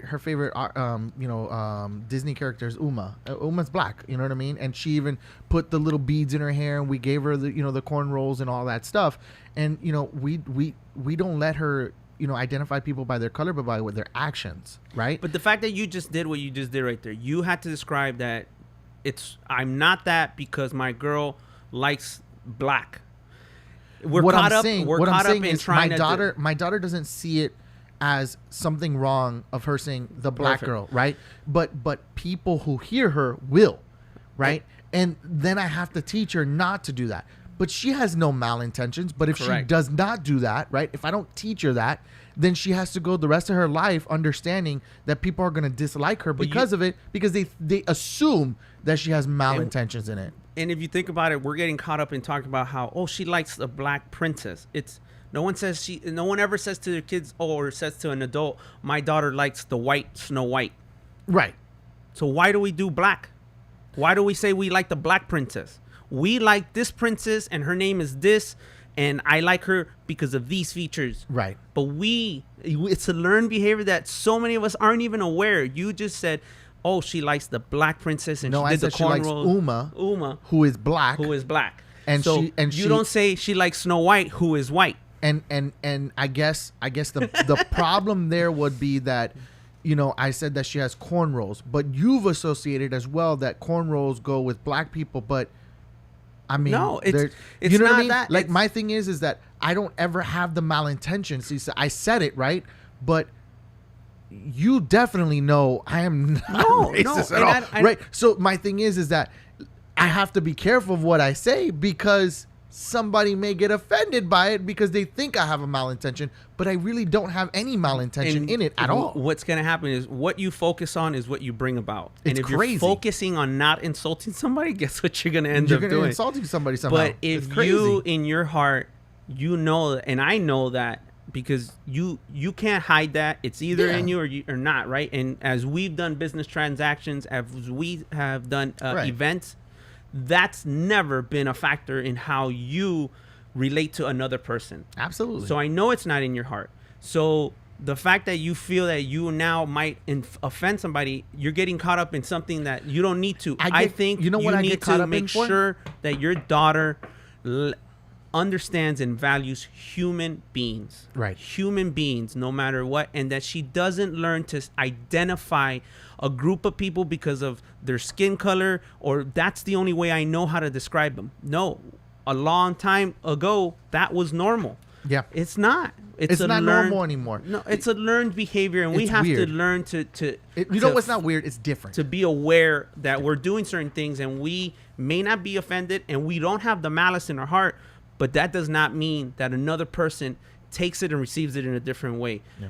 We have to learn to just be accepting, empathetic of everyone, and not caught up in the semantics of identifying others, and learning that we too could do things better. Absolutely. I agree with you 100%. I used to say little things, and I'll say little things like, "Oh, don't be like, I'll mess with my brother," or "You're being a girl. You're being a girl." And I have had to learn to be aware that that is not a good point of reference to describe something. You're weak. If I want to say that you're weak, then you're weak. But to say that you're like a girl because I think girls are weak, that's a learned behavior. You're right. You're 100% And learning to right. break that chain is being self-aware. I don't think there's anything wrong with that either. I don't think that there's something wrong with learning how to do something differently than you have already done it. And I think that that's what separates us from a lot of other people. And that's what separates us from being just animals. You know what I mean? Like, you have the ability to be able to do these things. It's something that we could be taught and learn to do something differently and better. You could better yourself. You know what I mean? And even though some people are still in the first level of just understanding that people are not bad because of their color and stuff, it doesn't mean that we can't keep evolving as human beings. Oh, I don't dislike people, but you also say this. Correct. So we can continue to evolve, and I understand that concept with you, and I agree with you 100%. I get frustrated. You know what it is? I get frustrated because people don't understand that part. You know what I mean? They're like, okay, I might have some bad habits, but just bear with me. I think that translates in your character, because you get frustrated when people don't understand how you see a setup, right? Because I've seen you do it, right? And it's just a translation, and I think and that's part of growth, right? It's not a bad or a good thing. It's just, hey, maybe that's something that you may want to try and not spend energy on, right? And you want to be a little more efficient with how and where you're putting your energy. Right. If you spend too much energy on making sure that no one gets insulted, then you're going to lose the whole point, and you're going to let life pass you by, and you're going to spend so much time focused on making sure this, and this. I think part of your character, and in your wanting to be perfect, which has allowed you to propel your business and your work. You're really good at the things that you do, but sometimes we got to learn to let go. Yeah, you're right. I can't believe this. I'm getting my first life lesson here. Are you gonna prescribe me pills after this? Yes, this is not gonna be a free session. I'm passing a bill. Sandy, we're gonna bill Eddie. All right, man gets 1.1. Listen to this: $1.1 million bill after surviving 62 days in the hospital with COVID. It's criminal. Isn't that crazy? That's criminal. That's Hold on, let me find my inner zen on this one. irrational, but it's a reality. This is insane, man. Like, I hear so many people talking about, oh, you don't have medical. Oh, well, you're gonna you're screwed. You know what I mean? But then you have medical, and you're screwed regardless because they're gonna take every penny you have. It's a system that without a doubt needs reform. I don't want to get into the details of it because I don't know it enough to offer solutions. And I think sometimes if we get too caught up in just blowing hot air and talking about something without a focused solution, we're just going to be part of the problem. And the reality is we need change on that. And props to all those who are doing something in that aspect and leaders who are taking that forefront to battle this. That's criminal. That's criminal. A human life should not have a value. And when we've become... I mean, the doctors and stuff who spent the money, without a doubt, you know what I mean? They deserve compensation. But the doctor's not asking for $1.1 million. We all know this. It's just there's so much back end stuff. I saw when Lexi got sick, man. Dude, there was parents in there crying for their kids, right? Their bill per day was $20,000 for the room. For the room, bro. For the room. Really? No. For the room. How much could it be? How much is that real estate in that room? I could not picture that room being $20,000. And then for every piece of equipment that's in there, you're getting charged for that separately. So it's not like they calculated all the equipment in the room and, the nurse coming in there every hour, 2 hours to change the bag, that was calculated in the $20,000 a night. No, it's literally for the 4 walls in that room. So imagine... And the bed isn't even comfortable. Imagine nothing would be different in the DJing industry, but the price point, if you ever wanted to hire a DJ and the minimal price point was $5,000, how many people would ever use a DJ service? No, right? man. Even though your equipment still costs the same as it does right now. That's criminal, right? It's criminal not to say that every DJ. I'm saying the basics. I'm saying if you put 2 turntables, 2 speakers, and your minimal point of ever having a DJ was $5,000, even though it only cost us $300 to get that put together. I feel that that's what's happening, right? Because in medical industry, what it really costs to do that one surgery or whatever, they're being charged such high prices that the hospital has to charge you this because the providers of services and equipment and supplies. And I get it. We have to worry about lawsuits. You know what I mean? Like the company has to worry about lawsuits. I understand both ends of it as a business owner. What I don't understand is how they came up with the number. That's the problem. I really can't. You know what I mean? And then on top of that, if you ever have insurance, dude, they charge you double what they would charge you if you didn't have insurance. It needs reform. It needs to be looked at. Look, we're using the same strategy and idea of approaching medical insurance and all that we have for years and years and years. And the world has changed, but those things haven't. And those things need to get caught up. And it's going to take... there's a lot of pockets that are filled that it affects so many that there's lobbyists and there's so much power holding that structure up that it's going to take an impactful force to actually create that change and affect that industry. You look at Obama. He tried to do it. And there's so many moving pieces to it that to get to that point of change, it's going to take a lot of us. And it's hopefully something that happens soon, and it's going to happen when our leaders in government truly don't have their pockets lined by those industries. It's crazy, man. A big shout out to Grant Gannon Events. What's up, buddy? Shout out to you. He says, is the room billed separately from the staff? Yeah, it is. If you ever itemize your bill, ask for it. Like, ask for an itemized bill. Even if you have insurance, ask for an itemized bill. And you'll see the difference between somebody who has insurance who doesn't have insurance, what they charge. Dude, I've seen like 12. Let me rephrase. I had TRICARE when I was getting out of the military. I still had it when I was getting out, and I hurt myself putting up some shelving for the office, and I needed some stitches here, and you can see the marking. So it wasn't like a plastic surgeon did my stitches. Matter of fact, the guy didn't even speak English. Okay. They numbed me right there. I even told them I don't even need the numbing, just stitch it up. And they were like, no, we can't. So they stitched it up. It was 7 stitches in total. Okay. Within those 7 stitches, the very first day, by the time I got home, 3 of them came out. Okay. I put the tape and whatever, and I was good, and it healed up. The bill was $11,000 for 7 stitches. And I still had to come out of pocket $200, which is probably what the bill should have been. Do you understand? Like, that's crazy to me. It's crazy. And they've agreed, like the insurance company and the hospital have agreed this is the amount for this procedure. Of course, everybody's lining their pockets. So It's insane. when there's money involved, It's insane. Like, it's gotta stop, man. Without a doubt. Where's the limit? Where's the limitation to, business criminalizations? I mean, look, I agree. You're a private company. You should, apply the prices that you want or whatever. But it's across the board, being controlled by the government. I'm confused here. I'm really confused at how this is working. Like, Yeah. it's really interesting. If anybody's got some insight on this, please let me know. So big shout out to you guys. LS, don't forget, he covered a party for me.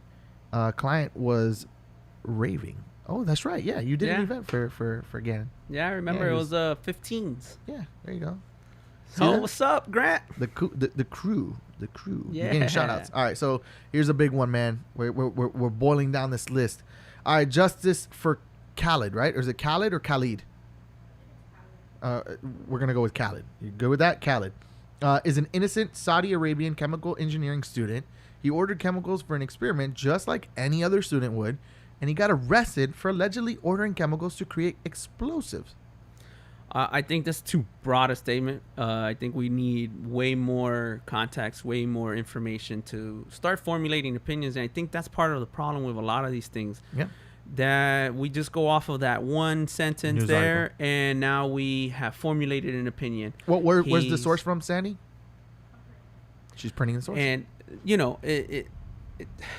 So we do our homework before we post these the things. fact that they say it's Saudi Arabian, why? Why do I need to know where his descendancy is from?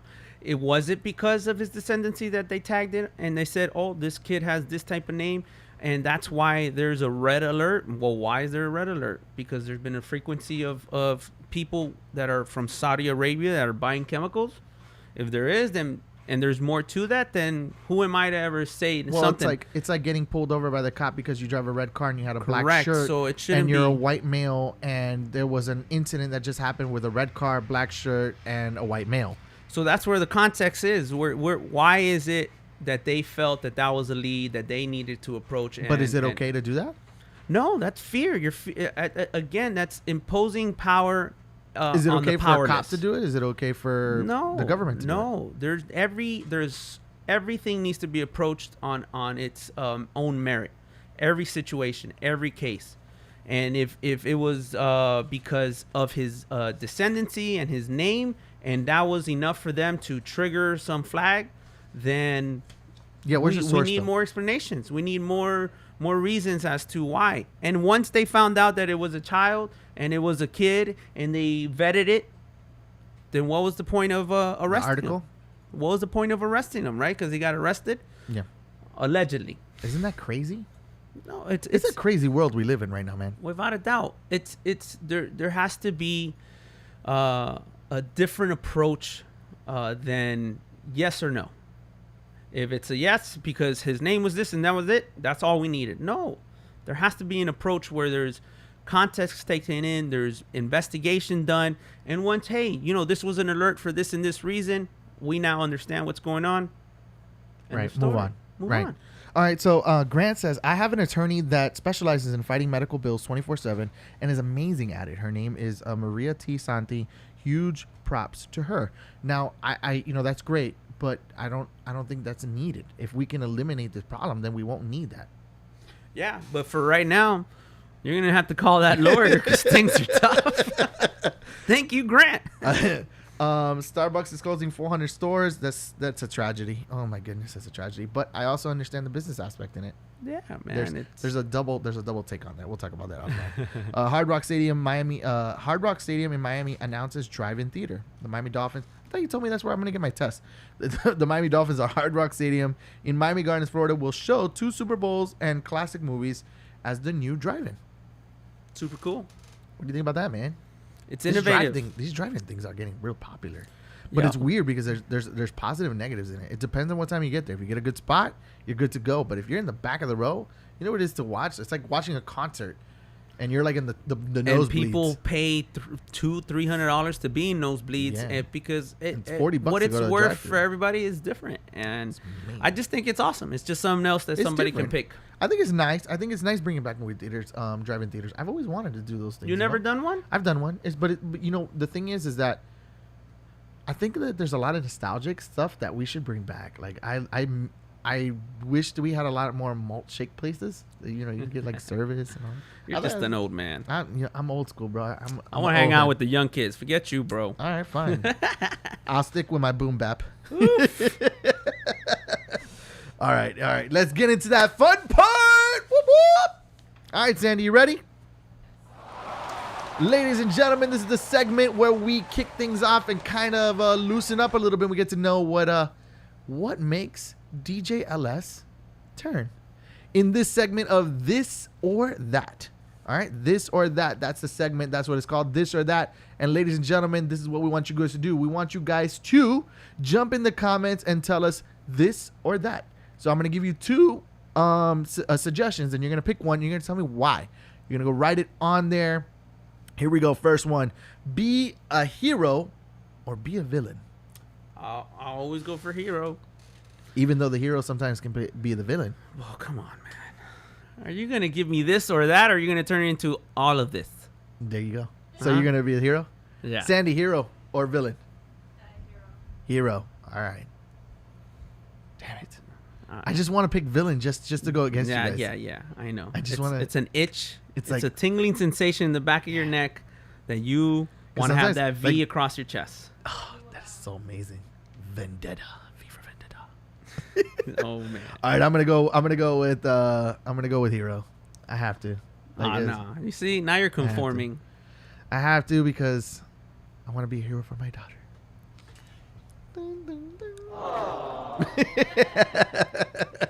All right, come on now. You are here to watch the movie.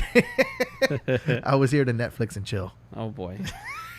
You're gonna have to put a leash on him, Sandy. I don't know how All you're right. gonna handle this. 1 million IG followers or $1 million? $1 million. Why? Because I can affect way more my life and others' lives with $1 million than I will with 1 million followers. Good choice. Even though right now the reality is that if you have 1 million followers, you can probably get to $1 million anyway. You could probably get more than $1 million. And you could probably do it vice versa too. So, because you can pay for followers. Dun, dun, Shout out to all dun. those million followers with 5 likes.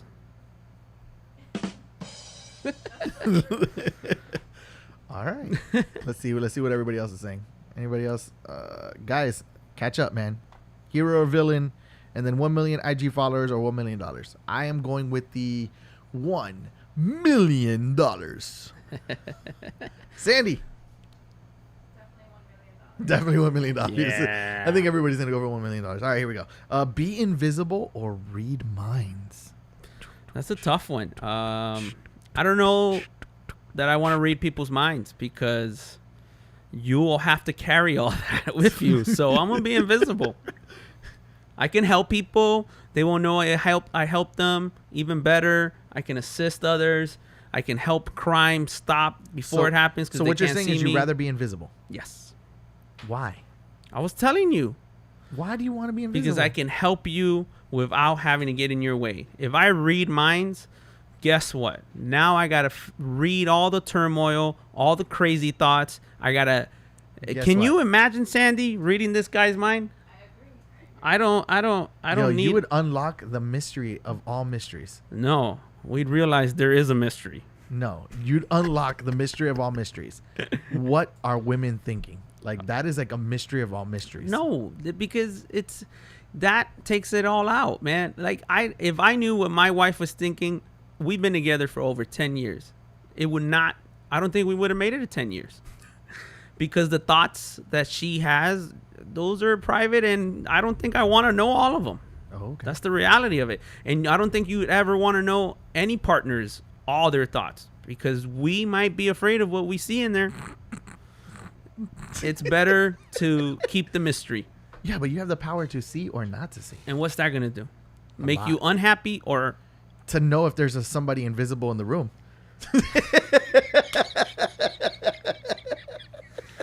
Yo, you're starting to scare me, man. Yo, I think we got a serial killer sitting next to us, Sandy. Dun, dun, dun. And he's wearing a V, man.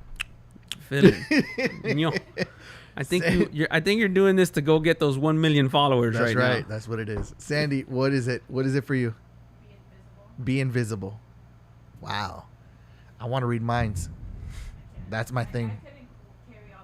Oh, I'm carrying all that weight. Right? You don't want to. I'm carrying it all. Some people's minds, that's heavy. I'm good with that, man. If they want to share it. And I'll take what you share. Can you imagine being I don't want to read the mind of some of the most famous people in the world, or some of the most intelligent people in the world? And you might be disappointed. And then what?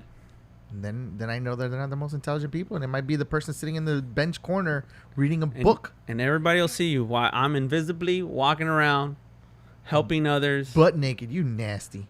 You're just nasty. He always goes that way. He always ends nasty. up turning into a sexual innuendo. No, and bro. Now you want to be invisible so you can just walk around naked. Don't lie. That's why you want to be invisible. I didn't want to be invisible. I want to read your mind, so I know that your nasty butt is walking around here naked. That's what. Whoever sprayed it, laid it, bro. No, you know and what? if you're saying it, it's because that's what you want, Papa. Yeah, whatever, bro. Shout out to Amari. Amari, what's up, buddy? Here we go. All right. So let's see what anybody else. Nobody else is chiming in. Amari Arroyo. Mira pa eso, chico. What's up, DJ Legacy? That's right, DJ Legacy in the building. All right, here we go. Ready, Sandy? All right, podcast or playlist? Pick wisely, my friend. Pick wisely. I'm a podcast. Really?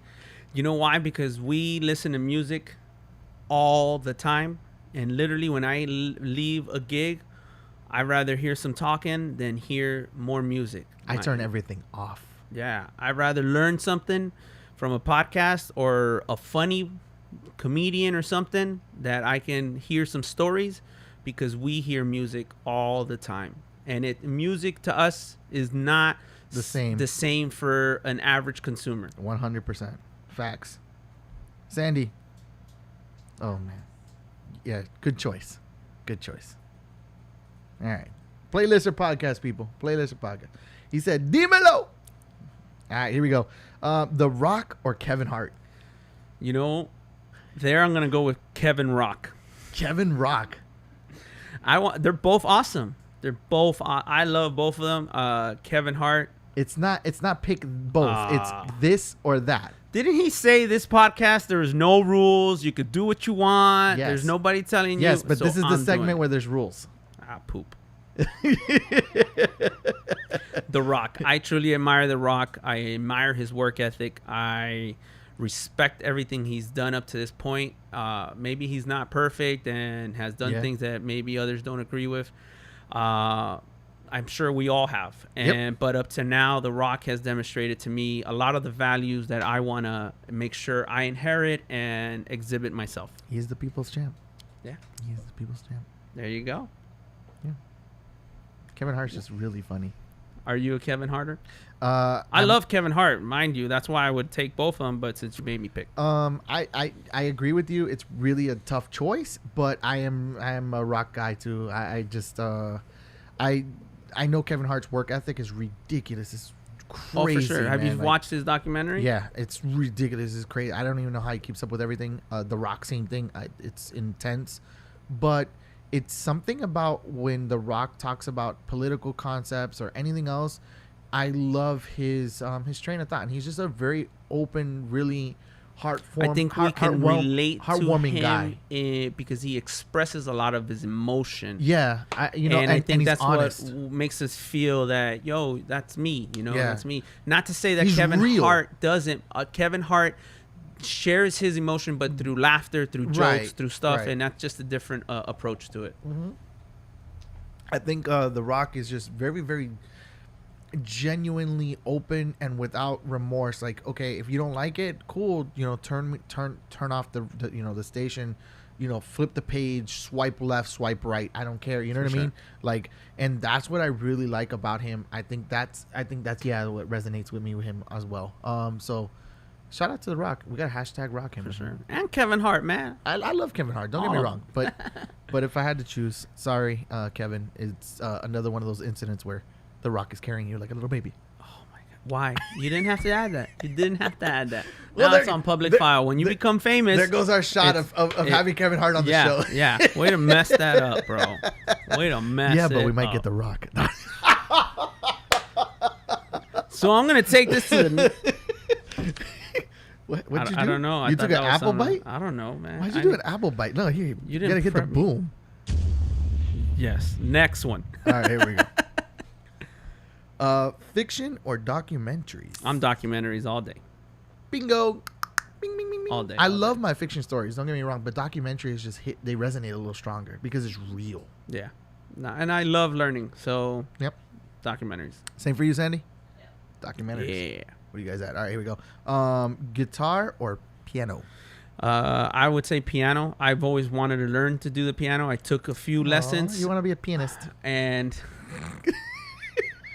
yes, I want to. You want to tickle the ivories? Oh wow, this guy. What, bro? I'm talking about the piano. Yeah. So I wanted to learn the piano all my life, and I had never have had the dedication to sit. I did some lessons. Thank you to my wife who gave me that as a gift one Christmas, and I learned some basics. But that's another beautiful art that you got to dedicate the time. There's no cheating that. You have to put in the time to learn it. And hopefully one day I find that time and I am able to perform a song. Technically, there is cheating. Well, nowadays, yeah, you can. You can. But I don't want to learn that. I want want to learn. You get the keyboard that lights up, and you just follow it. Yeah, but you can learn that way. I did. That's how I learned. No, you know how to play a whole song? Not with my left hand, but with my right hand, yeah. You're strong, man. It's my strong hand. It's my strong hand. Well, good. I didn't know that about you. Yeah. If you noticed the guitar, so I'm a guitar guy. Gotcha. Yeah. Sandy, how long did it take for me to learn the guitar? Like a day. You're a liar. Like a date, but time out. Let's talk about learn. Does he know how to play a whole song? No. Oh, okay. It's a protocol. No. You learned the fundamentals of it. Yeah, I'm still learning chords though. But I started during COVID. Isn't that the I one? started a little bit before COVID. Which instrument is it? I don't know if it's the piano that they say if you learn this instrument, you can pretty much replicate that across the board. I don't know. Is it Grant, the guitar? If Grant is still here, Grant can. I'm not sure it's the guitar or the piano. I don't remember. Grant plays the piano, so I don't know. I think it might be the piano that if you learn the piano, you can pretty much translate that into other instruments. A lot of other instruments. I think the biggest thing is like being able to read it. But the piano takes some stretching in your hands, but it's a different form of playing. Like it's relaxed, like your wrist is relaxed and your fingers kind of feel the keys and you find where everything's at. With the guitar, you have to stretch your fingers in certain manners and keep them off the other strings, but a good guitar can help you a lot. I love all instruments, and I really love seeing people who can I perform. Love it. I hire bands all the time. I love live instruments more than I love DJs. Isn't that weird? It's a different experience. I think you don't have to classify it as more than the other because they both, have their zest. They do. But live music and I has enjoy a it, but feeling. live has music a feeling that something. translates. It's weird. Live music is intense for me. Fruity Loops. Legacy Fruity Loops. All right, here we go. Last one. Netflix or Hulu? Netflix. Even though we have been doing a lot more on Hulu, but Netflix has been the majority of our streaming. But we now are also doing Amazon Prime. Yeah, I'm on Prime. I'm a big Prime guy. Prime and Netflix. That's why I don't stick have to. cable. All I Shout do is stream everything. Shout out to Gabriel Iglesias, the show. Yo, his show is. Ah, I love it. I haven't watched it. The It's new funny? season just came out. It's hilarious. That he has Joe Coy on it. Yes, Joe Coy, one of my favorite comedians. super awesome. Yeah, yeah, and he had a stand-up special that just dropped too. Joe Coy. A recent Yeah, one. yeah, just recently. Don't tell me that. Yeah, man. Oh, because I And saw. it's him about I'm not gonna give you everything, but it's him like paying it forward, really, like him, bringing out other artists from Filipino and he's got B-boys what? on there and stuff and just other things. On what? It's on Netflix. Just type in Joe Coy, Enough it'll said. come right up. I shall. There you go. Can't wait. And same thing with Gabriel, his show. Yeah, I saw He's a teacher. commercial for it. Yeah, I What's it saw a called? commercial for it. I saw season 1 and I just started binging it. And last night I watched maybe like 5 episodes. You ain't doing nothing these days. Yeah, bro.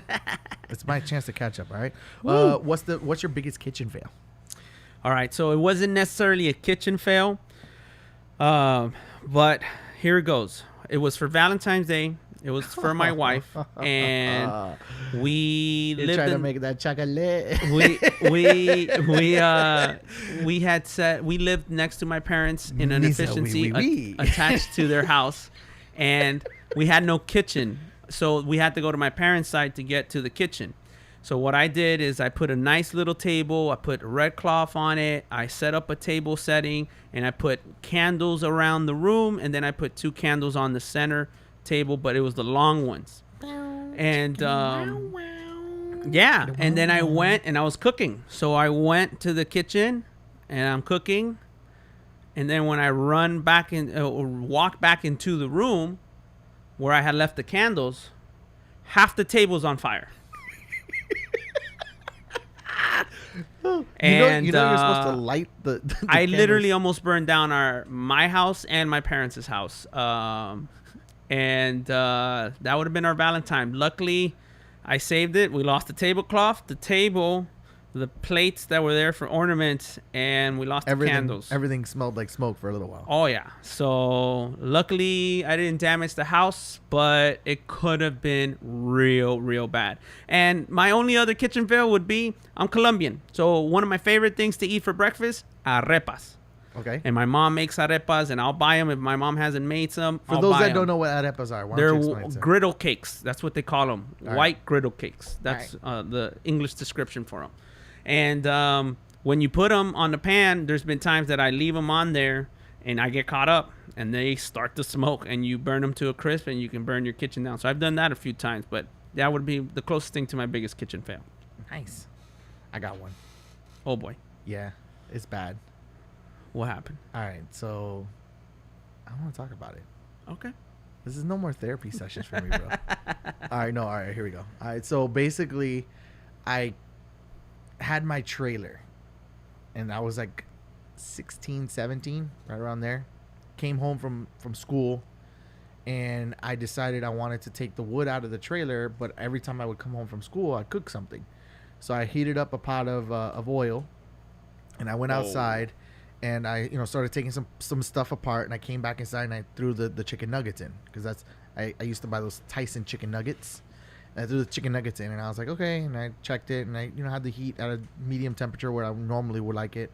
Went back outside, and I started taking off some more wood, and I was gonna go back inside, but I got caught up on this one piece that was giving me a little bit of trouble, and I smelled something. I was like, oh. And I ran back inside, and With the nuggets in there. And when I walked in and I opened the door, I already knew I was in big trouble, because the amount of black smoke that came out was really bad.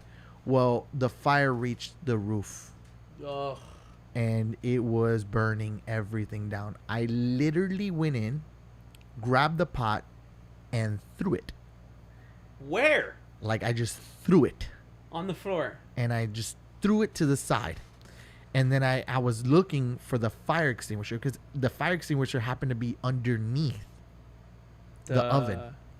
And I had to move the fire so it wouldn't burn me, because the oil was splashing down, and there was fire everywhere, and it was starting to get higher and higher.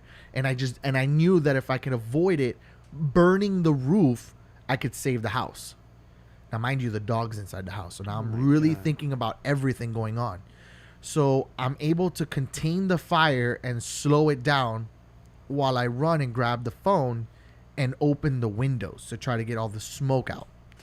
And everything's still crisping and burning, and I'm afraid of reflash. So I'm calling 911. I finally get 911 there, and I'm calling my dad. And they get there before 911 does. And my dad runs in to check really quickly, but then the fire rescue comes in. I had gone in and out of the house like a few times, and I was coughing up black stuff, bro. Oof. And so, they were really concerned with, my lungs and everything. They wanted to give me oxygen. And my dad's like, next time, let it burn.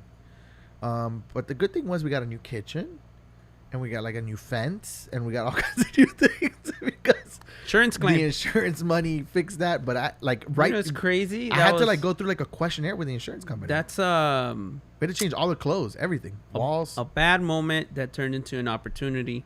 Yeah. That turned into a blessing. So, Yeah, I mean, it really did change the house a lot. We did get a nice kitchen afterwards, but man, that's one that you my weren't allowed family to will, cook for a while. my family will never let down. Like, I'm actually a really good cook, man, but like anytime. Wow, did you hear that? Good thing we have backup batteries in here, huh?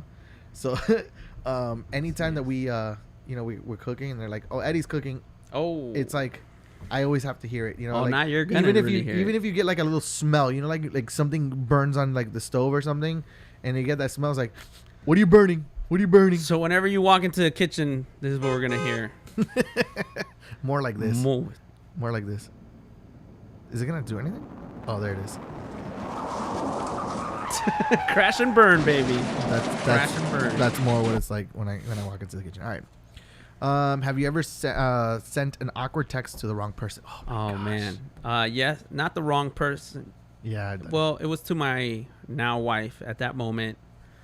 It's all right. Long story short, I was getting ready to give my Where's the violin? Where's the violin? girlfriend at that point, we had just kind of broken up, and Kind of? Did you break up or did you not break up? We had broken up, and Maury said that was a lie. I was an idiot, and when I realized it, I was like, I gotta win my girl back.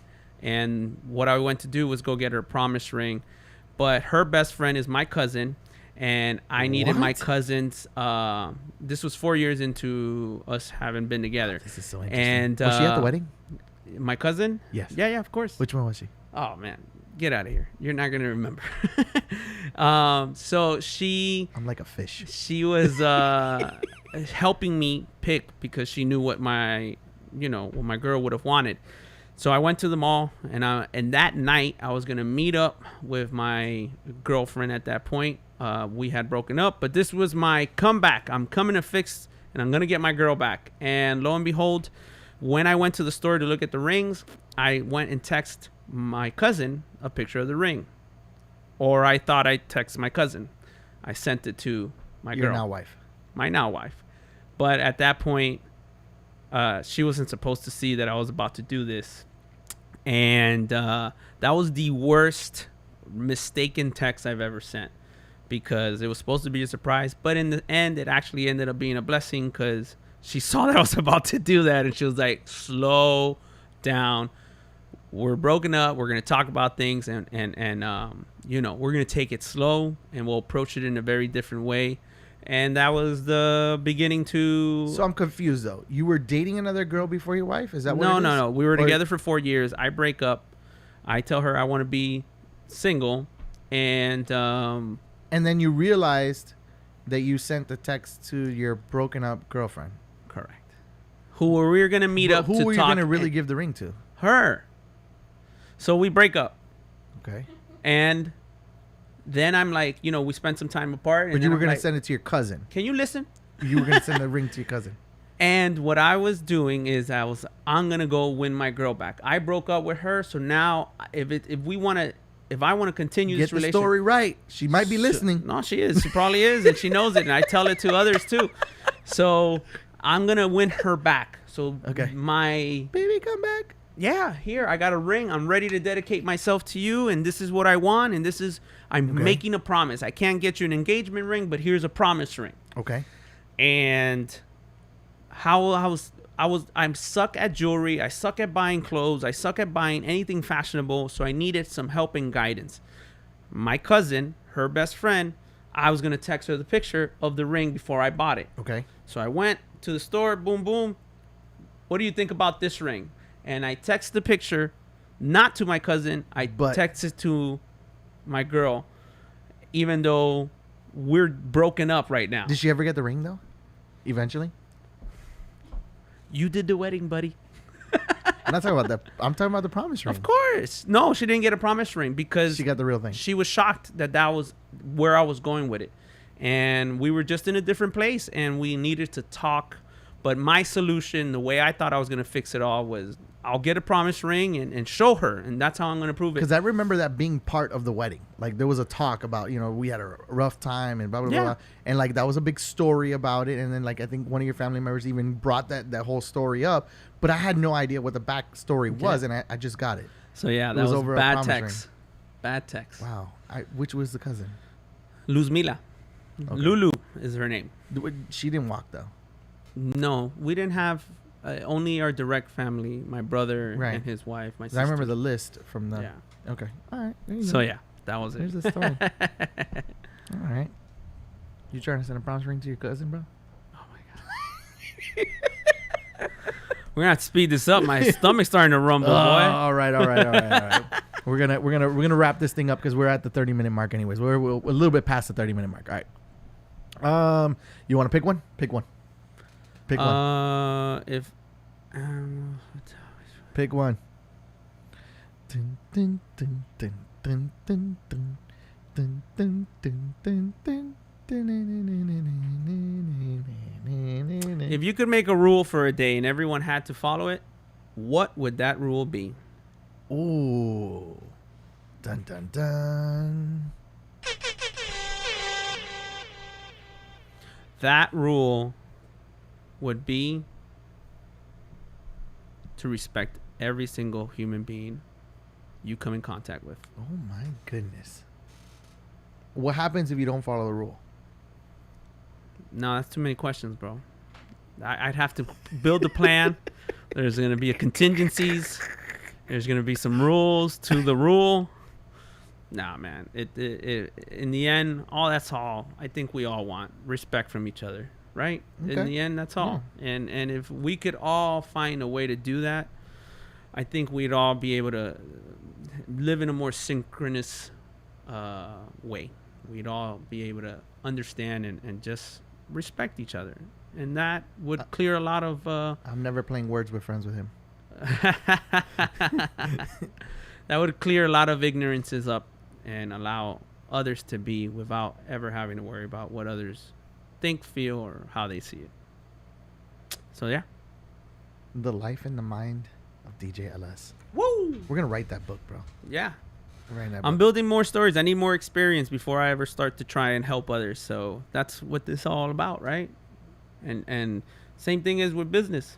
The more you learn, and sometimes we think we know it all, but we don't. And that's when you learn that nothing. there's so much more to learn. So always keep an open mind. Always want to learn, and don't see the world with judging eyes. That would be my rule. There you go. My rule would be you must have an open mind for the day. But there's a little subtext to Eddie's rule. You must have an open mind for the day and to what I say. No.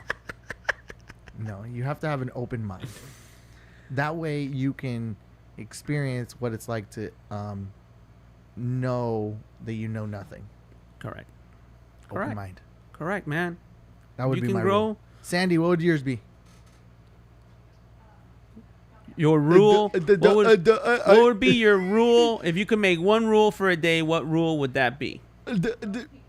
What? So World peace? What are you going for a beauty pageant over there? she's a good soul. She's always been a good soul, and you can tell, and that's why she resonates. She said Good world vibes. peace. Yes. She's going That's for the rule. Everybody be peaceful. Okay. All right, fine. There I'll you give go. it to you. Look at her. Well, look at that smirk, bro. Yeah. Get it, Sandy.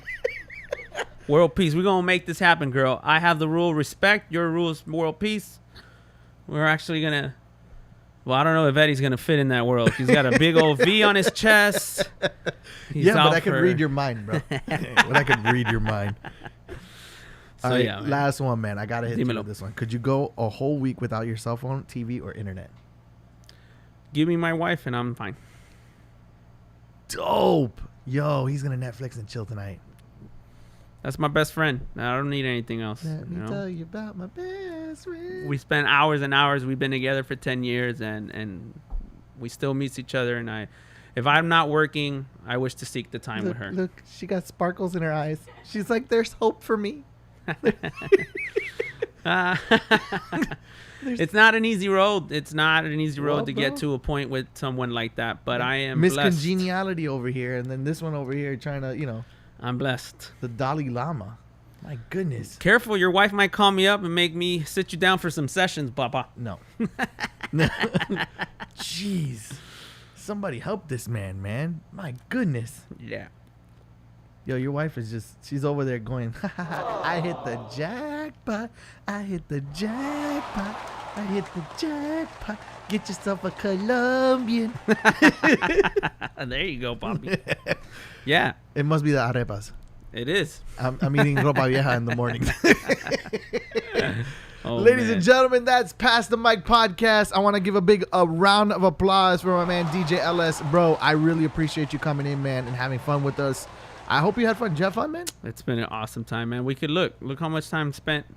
I do gotta go soon, but You got to eat the it's food been- before you it's leave. been well, that's gonna happen. But no, I commend you, Eddie, and I think this is an important point of inflection that anyone who tuned in or even sees a little bit of this, or you hear this last part of the message, is that you took COVID and the isolation and all that, and you turned it into an opportunity, and that is something that a lot of us can learn from, and hopefully this can progress and continue to grow and open more opportunities. And you've helped people, and you've done it with a good heart, because you do have a good heart. And I commend you, and I thank you for including me in any way, and for being a part of this, and for making me feel a part of the Sound Level family, which is Always. an honor. And honestly, I admire you, I respect you, and I wish you nothing but a lot of success with this. And if you ever want to have me back on, and I love, That's happening. I like to talk, so That's happening. and this time we'll have the I food just beforehand. need you to move closer to me, please. Ladies and gentlemen, Pass the Mic is in the heart of Kendall. Don't hate on the heart of I Kendall. live all the way by Sawgrass Mills Mall, so Maybe you should move closer to me. no, I'm sorry. man. The further south you get, the closer you get to Cuba.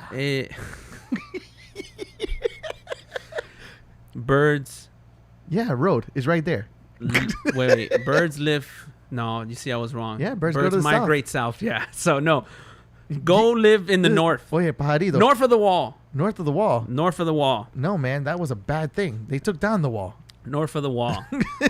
I am Jon Snow. Oh my goodness. Listen. Migrate south. It's good for you. It's good for your health. I did, and I'm going back home. Wait, but you used to live further, right? Now you're getting a little bit closer. No. I lived in Weren't you in Miramar. Pines? I lived in Miramar, and Sawgrass Mills Mall, which is Sunrise, is 15 minutes north of. But didn't you move Miramar. to Pines? No, Miramar, It was Miramar? which is right next to Pines. Okay. So yeah. But damn, thank you, man. Thank you for having me No, on thank here. you. Hey, I want to get some followers too, man. There you go. Add me at DJLS Sandy. Live, LIVE, and yeah, I want to be famous like all of you. So Like all of you. Listen to him. I want to see all You're your already feeds and learn. famous. And I want to be like Eddie one day. Wow, bro. It didn't even work. You saw that? You tried to hit it and it didn't work. This is a setup. It's all right, tell them one more time. Tell them where they can find you. At DJLS Larry Sam Live, LIVE. And that's just on Instagram?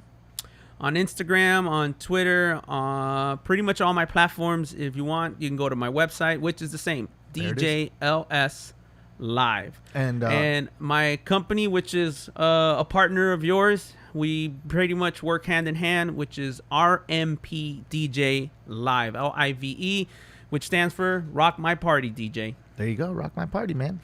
He's always rocking my party. So, ladies and gentlemen, if you don't know, now you know. And of course, please make sure you add my friend DJ LS to all of your platforms, because the man is just a phenomenal person to be around.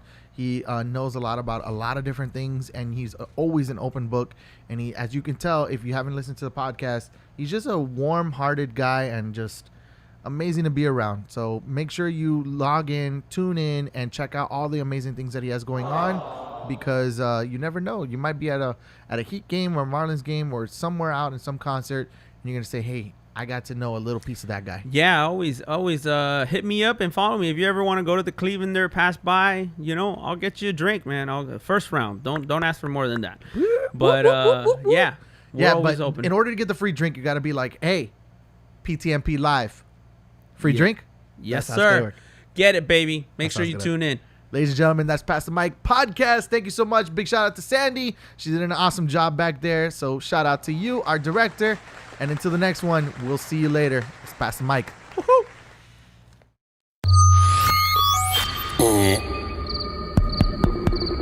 This thing on? From Miami to the world, it's Past the Mic Podcast. With special guests each and every Thursday at 2 p.m. Eastern Standard Time. And now, your host for Past the Mic, Eddie G.